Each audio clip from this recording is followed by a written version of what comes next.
बच्चों आ जाओ next chapter में। नेक्स्ट चैप्टर हमारा क्या, straight lines. Straight line start करने से पहले मैं बता दूं कि ये सबसे इंपॉर्टेंट है। ये हमारा जो स्ट्रेट लाइन से क्या स्टार्ट हो रहा है, कोऑर्डिनेट ज्योमेट्री। ठीक है, कोऑर्डिनेट ज्योमेट्री का सबसे इंपॉर्टेंट पार्ट जो है वो स्ट्रेट लाइन है।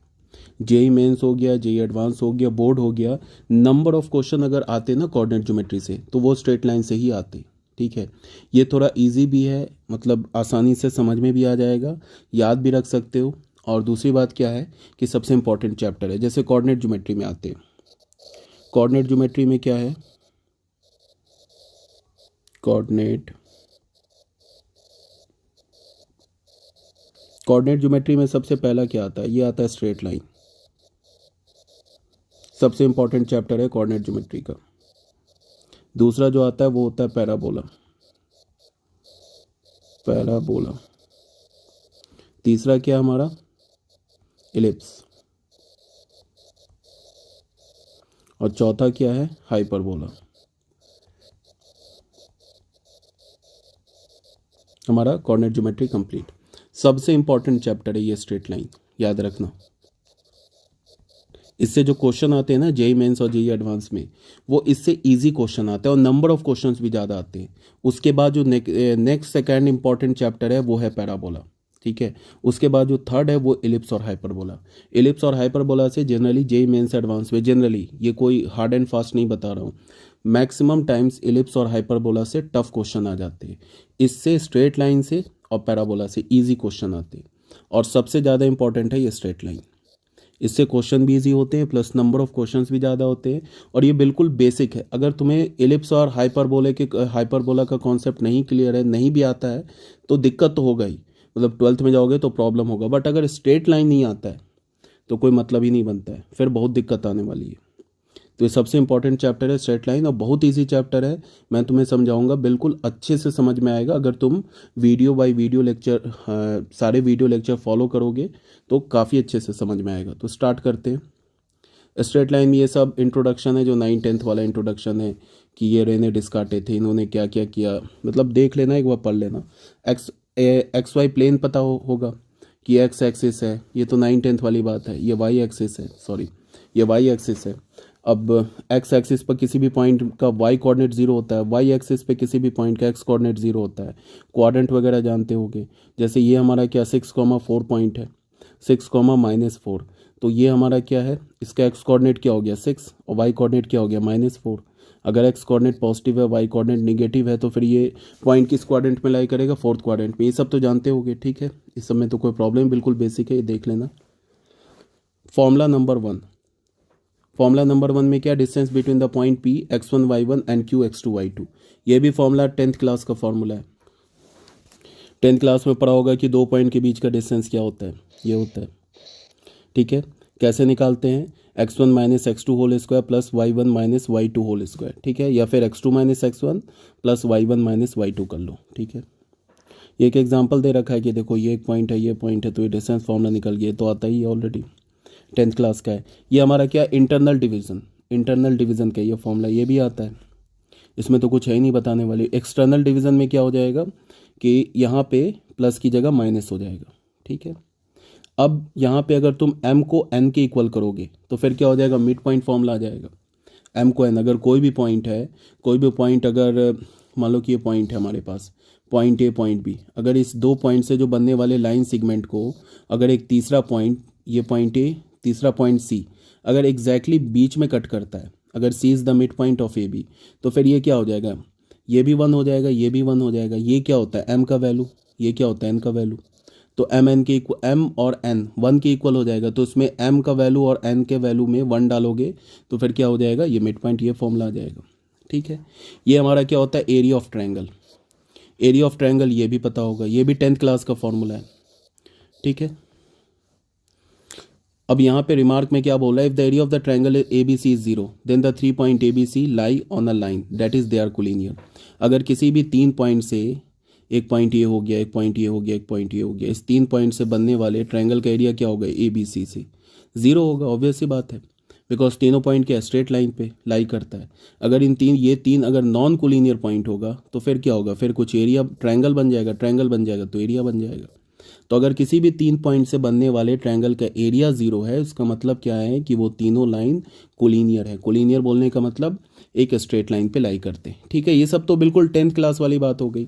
अब जो इंपॉर्टेंट क्या है वो यहाँ से स्टार्ट होता है, स्लोप ऑफ द लाइन। ये ऑलरेडी मैंने क्लास में डिस्कस किया हुआ है, बट फिर भी एक बार देख लो। इसमें क्या है कि जैसे ये हमारा एक्स एक्सिस है, ठीक है, ये हमारा वाई एक्सिस है, ठीक है। अब ये हमारे पास एक स्ट्रेट लाइन है, ये वाई एक्सिस हो गया। हमारे पास एक स्ट्रेट लाइन एल है, ये स्ट्रेट लाइन एल है, ठीक है। अब ये हमारा प्लेन क्या हो गया, ये हमारा प्लेन क्या हो गया, एक्स वाई प्लेन। ये प्लेन क्या हो गया, एक्स वाई प्लेन हो गया, एक्स वाई प्लेन हो गया, ठीक है। इस एक्स वाई प्लेन पर हमने एक लाइन ड्रॉ किया एल। अब ये straight line positive x axis से, ये पॉजिटिव एक्स एक्सिस से एंटी क्लॉकवाइज डायरेक्शन में एंगल क्या बना रहा है, थीटा, ठीक है। और ये एंगल फिर क्या हो जाएगा, इसका सप्लीमेंट्री एंगल हो जाएगा, 180 माइनस थीटा हो जाएगा। तो कोई भी स्ट्रेट लाइन अगर पॉजिटिव एक्स एक्सिस से एंटी क्लॉकवाइज डायरेक्शन में जो एंगल थीटा बनाता है, उसके टैन वैल्यू को इस स्ट्रेट लाइन का स्लोप बोलेंगे, ठीक है। तो यहाँ पे क्या हो जाएगा, यहाँ पे टैन थीटा क्या हो जाएगा, स्लोप को जनरली एम से रिप्रेजेंट करते हैं, तो टैन थीटा क्या हो जाएगा, एम। अच्छा, फिर दो लाइन के बीच का एंगल क्या होगा, 0 से 180। अब 180 तुम इसलिए नहीं ले सकते हो कि रीज़न क्या है, यहाँ पे तो लिखा है 180 डिग्री, बट होगा क्या कि अगर जैसे तुम ऐसे देखो, यहाँ पे हमारे पास ये स्ट्रेट लाइन है ना, ये हमारे पास, ये हमारा पॉजिटिव एक्स एक्सिस है, ठीक है, ये स्ट्रेट लाइन है। इस स्ट्रेट लाइन को इधर टिल्ट करते जाओ, एंगल क्या बना रहा है, अभी थीटा बना रहा है एंगल, ठीक है। इसको ऐसे घुमाते जाओ तो फिर ये स्ट्रेट लाइन क्या हो जाएगा, एंगल बढ़ता जाएगा। ये हमारा और एंगल बढ़ गया, फिर और घुमाओ और एंगल बढ़ेगा। लास्ट अगर ये परपेंडिकुलर कर दिया तो एंगल क्या हो जाएगा, 90 डिग्री। इधर घुमा दोगे तो फिर एंगल क्या हो जाएगा, ऑब्ट्यूज होने लगेगा। ये एंगल हमारा क्या हो जाएगा, ऑब्ट्यूज एंगल होने लगेगा। अब ये स्ट्रेट लाइन को तुम ऐसे देखो, ये जब स्ट्रेट लाइन घूम के इस डायरेक्शन में घूम रहा है, एंगल बढ़ रहा है। जब ये स्ट्रेट लाइन दोबारा इस एक्स एक्सिस के पैरेलल हो जाएगा, या फिर तुम ऐसे स्टार्ट करो, देखो यहाँ से स्टार्ट करो, इसको ना ऐसे देखो, इसको ऐसे देखो, यहाँ पे ये जो है ना पॉजिटिव एक्स एक्सिस है। हमने क्या किया, हमने एक स्ट्रेट लाइन को पॉजिटिव एक्स एक्सिस के ऊपर रख दिया, ठीक है। पॉजिटिव एक्स एक्सिस के ऊपर रख दिया तो इस एक्स एक्सिस और स्ट्रेट लाइन के बीच का एंगल क्या हो गया, 0। अभी थीटा क्या हो जाएगा, 0, अगर हमने स्ट्रेट लाइन को पॉजिटिव एक्स एक्सिस के ऊपर रख दिया। अब स्ट्रेट लाइन को घुमाना शुरू किया, ठीक है, तो स्ट्रेट लाइन मान लो कि यहाँ पे आ गया ऐसे, ये तो एंगल बढ़ गया, इंक्रीज हो गया थीटा। फिर और घुमाया और बढ़ गया थीटा से, और बढ़ गया हमारा एंगल। ऐसे अगर मैं इस लाइन को इस डायरेक्शन में रोटेट करता जाऊँ तो हमारा एंगल क्या होता जाएगा, इंक्रीज होता जाएगा, ठीक है।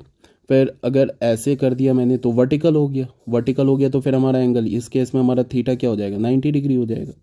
और घुमाया, अब हमारा थीटा क्या हो जाएगा, ऑब्ट्यूज हो जाएगा।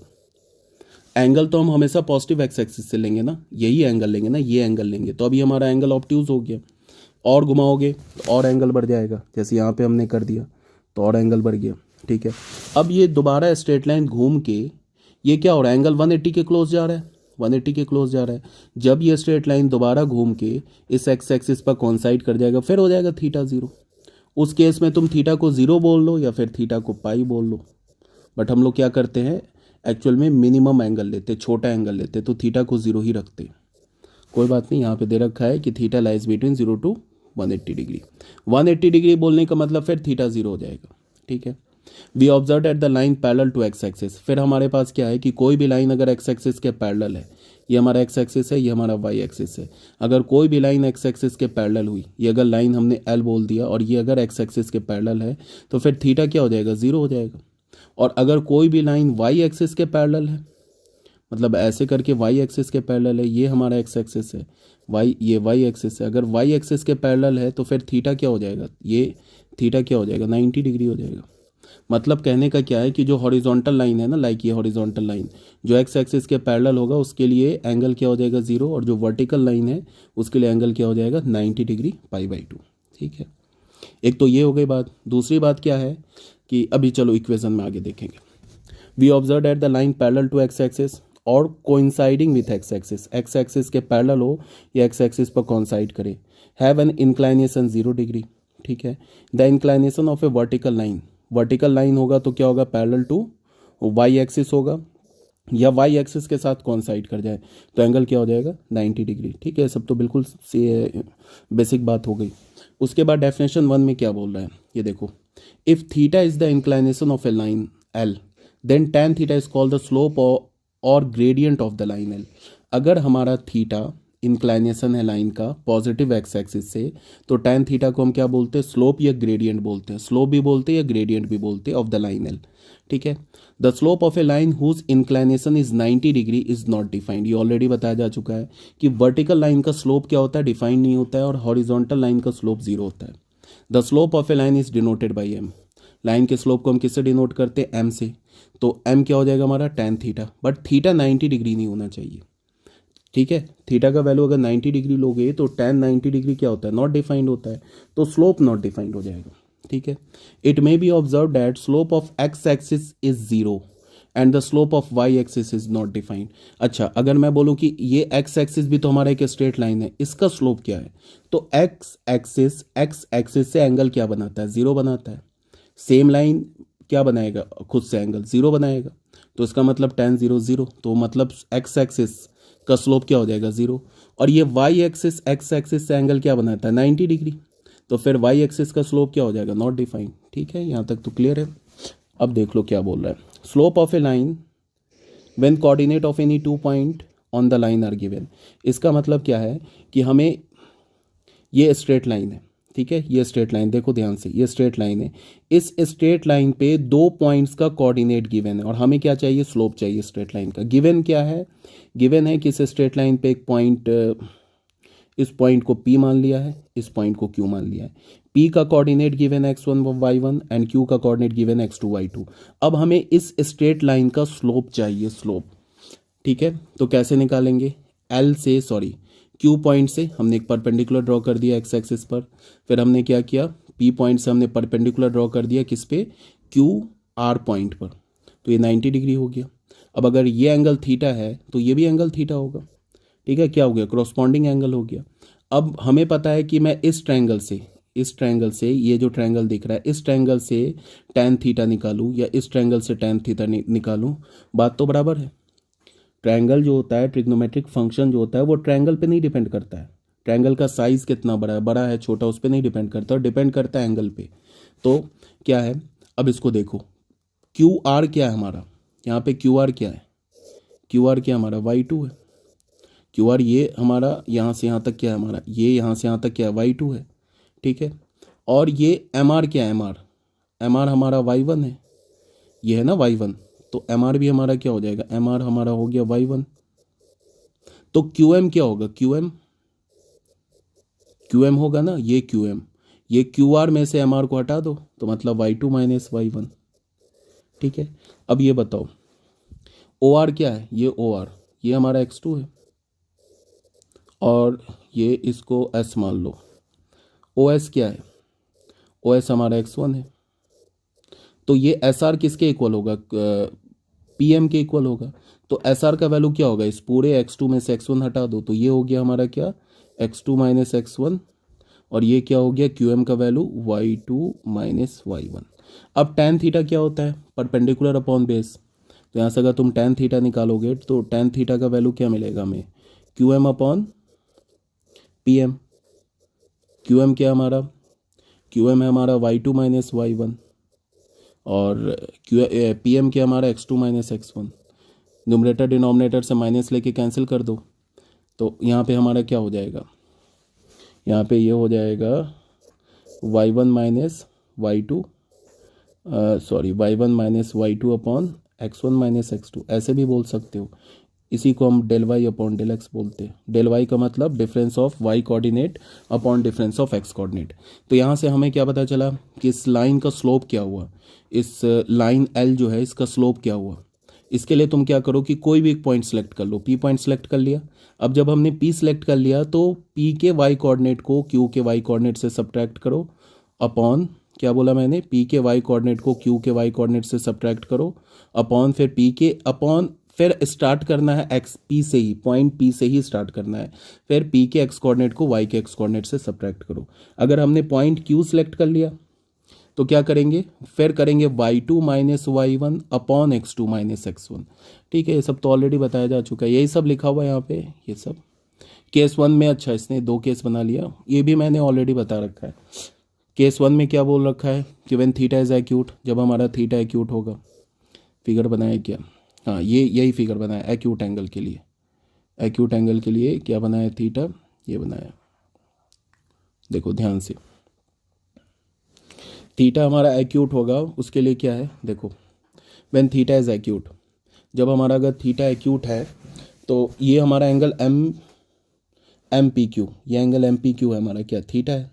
तो वही slope of the line M tan theta, यही सब निकाल रखा है जो यहाँ पे मैंने कैलकुलेशन किया है। ठीक है, तो एम क्या हमें मिल गया, y2 minus Y one upon x2 minus x1। और जब थीटा ऑब्ट्यूज होगा तो ये एंगल थीटा हो गया, तो फिर ये एंगल क्या हो जाएगा, ये एंगल क्या हो जाएगा 180 डिग्री माइनस थीटा। तो फिर ये एंगल क्रॉसपॉन्डिंग एंगल है, तो ये भी 180 डिग्री माइनस थीटा होगा। इस पी पॉइंट का कोऑर्डिनेट क्या है, इस पी पॉइंट का कोऑर्डिनेट है x1 y1 और क्यू पॉइंट का कोऑर्डिनेट क्या है x2 y2। तो यहाँ से देखो, यहाँ पे हमने क्या किया, एक परपेंडिकुलर ड्रॉ किया यहाँ पे। तो इस पॉइंट का कोऑर्डिनेट क्या हो जाएगा, इस पॉइंट का कोऑर्डिनेट हो जाएगा x1 कॉमा 0, और इस पॉइंट का कोऑर्डिनेट क्या हो जाएगा, आर पॉइंट का x2 कॉमा 0। ठीक है, एक्स एक्सिस पर लाई करता है ना, तो y कोऑर्डिनेट 0 होगा। अब यहाँ से लेके इस पॉइंट को मान लो s मान लो, तो इसको देखो ध्यान से, ओ एस क्या होगा x1, यहाँ तक x1 होगा ये, और फिर ओ आर क्या होगा, ये ओ आर, यहाँ से ओ आर यहाँ तक ये क्या होगा, ये होगा x2। तो फिर आर एस क्या हो जाएगा, आर एस यहाँ से यहाँ तक x1 में से x2 हटा दो, तो ये क्या हो जाएगा x1 minus x2। Same line पे क्यू एम क्या हो जाएगा हमारा, y2 माइनस y1। ठीक है, अब क्या हमारे पास ये एंगल थीटा है, तो ये एंगल 180 डिग्री माइनस थीटा है, तो ये भी एंगल 180 डिग्री माइनस थीटा है। अब हमें क्या चाहिए, टैन थीटा चाहिए। तो टैन थीटा क्या होता है, इस ट्रायंगल में आओ, इस ट्रायंगल में आओ, ऐसे लिखो, इस ट्रायंगल में आओ, in triangle Q M P, इस ट्रायंगल में आओ, we have tan of 180 degree minus theta क्या होगा, परपेंडिकुलर अपॉन बेस। परपेंडिकुलर क्या हमारा क्यू एम और बेस क्या हमारा एम पी। तो परपेंडिकुलर क्या हो गया हमारा y2 माइनस वाई वन, और बेस क्या हो गया हमारा, यहाँ से यही है ना base, x1 minus x2। Tan 180 degree minus theta क्या होता है, माइनस टैन थीटा। तो माइनस टैन थीटा में क्या मिला, y2 minus Y one upon x1 minus x2। इस निगेटिव को डिनोमिनेटर में भेज दो, तो टैन थीटा क्या हो जाएगा, टैन थीटा जिसको हम m बोलते क्या हो जाएगा, y2 minus Y one upon x2 minus x1। Same formula मिला ना, ये जो हमारा फॉर्मूला मिला सेम फॉर्मूला मिला। इसका मतलब क्या है कि वेदर थीटा इज एक्यूट और ऑब्ट्यूज कोई फर्क नहीं पड़ता है, हमें स्लोप कैसे निकालेंगे, चाहे स्लोप कैसे निकालेंगे, y कोऑर्डिनेट का डिफरेंस अपॉन x कोऑर्डिनेट का डिफरेंस। बट एक बात को ध्यान में रखेंगे, अगर तुमने ऐसे ले लिया, p पॉइंट को सिलेक्ट किया, y1 माइनस y2 किया अपॉन x2 माइनस x1 किया, तो गड़बड़ हो जाएगा। अगर यहाँ से हमने y1 माइनस y2, तो फिर यहीं से लेना होगा x1 माइनस x2, ये ऑलरेडी बताया जा चुका है। ठीक है, ये स्लोप समझ गए। अब आ जाओ नेक्स्ट टॉपिक क्या हमारा, condition for parallelism and perpendicularity of lines in terms of their slope. दो लाइन पैरेलल होगा या दो लाइन परपेंडिकुलर होगा, तो स्लोप के टर्म में उसका क्या कंडीशन है। ये तो बहुत ऑब्वियस ही बात है। यहाँ पे देखो, लाइन L1 और लाइन L2 आपस में पैरेलल है, तो अगर कोई भी दो लाइन पैरेलल होगा तो पॉजिटिव एक्स एक्सिस से सेम एंगल बनाएगा। तो इस केस में ये अल्फा और बीटा इक्वल हो जाएगा। अल्फा बीटा इक्वल है तो टैन अल्फा टैन बीटा के इक्वल होगा, तो इसका मतलब M1 M2 के इक्वल हो जाएगा, मतलब दोनों लाइन का स्लोप इक्वल हो जाएगा। अगर कोई भी दो लाइन पैरेलल है तो फिर उनका स्लोप क्या होगा, इक्वल होगा। तो यही बात है, इसमें और कुछ तो है नहीं।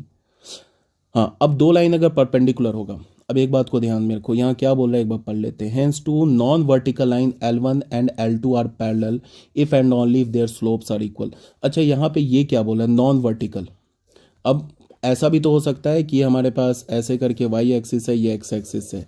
अब यहाँ पे ये एक लाइन L1 हो गया, ये दूसरा लाइन L2 हो गया, ये हमारा एक्स एक्सिस है, ठीक है, और ये हमारा क्या है, वाई एक्सिस है।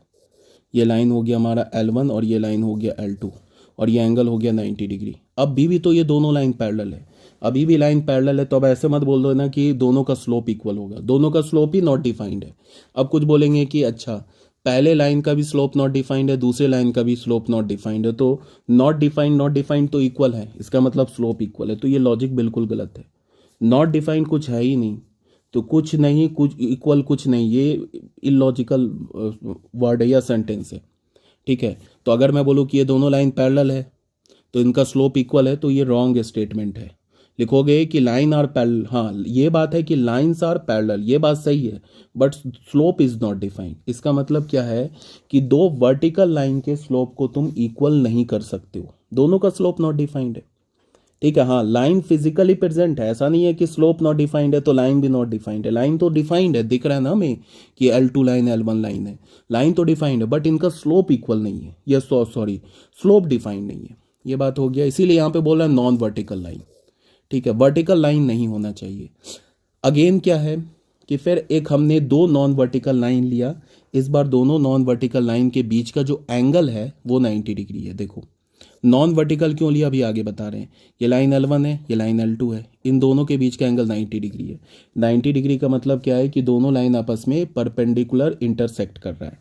तो मान लिया कि ये जो लाइन L1 है ये पॉजिटिव एक्स एक्सिस एंगल क्या बना रहा है, अल्फा, और ये जो लाइन L2 है ये पॉजिटिव एक्स एक्सिस एंगल क्या बना रहा है, बीटा, और अगर ये 90 डिग्री है तो फिर ये 90 डिग्री है। फिर हमने बचपन में पढ़ा है 6th-7th क्लास में कि exterior angle of a triangle is equal to sum of opposite interior angle, ये पढ़ रखा है। तो इस ट्रायंगल में देखो, इस ट्रायंगल में ये बीटा क्या है, बीटा क्या है हमारा एक्सटीरियर एंगल है, तो बीटा किसके इक्वल हो जाएगा, 90 डिग्री प्लस अल्फा के इक्वल हो जाएगा। तो यहाँ पे बीटा किसके इक्वल हो गया, 90 डिग्री प्लस अल्फा। तो यहाँ पे टैन बीटा, ये अलग अलग लिखा है एक साथ है, टैन बीटा, टैन अप्लाई कर दिया तो क्या हो जाएगा, टैन अल्फा प्लस 90 डिग्री। तो टैन बीटा, यहाँ पे हमें टैन बीटा क्या मिला, यहाँ पे टैन बीटा क्या मिला, टैन 90 डिग्री प्लस अल्फा, ये सॉरी 90 डिग्री प्लस थीटा क्या होता है, माइनस कॉट थीटा होता है, मीन्स इसका वैल्यू क्या आ जाएगा, माइनस कॉट अल्फा। अब माइनस कॉट अल्फा को लिख दो, कॉट अल्फा को लिख दो 1/tan अल्फा।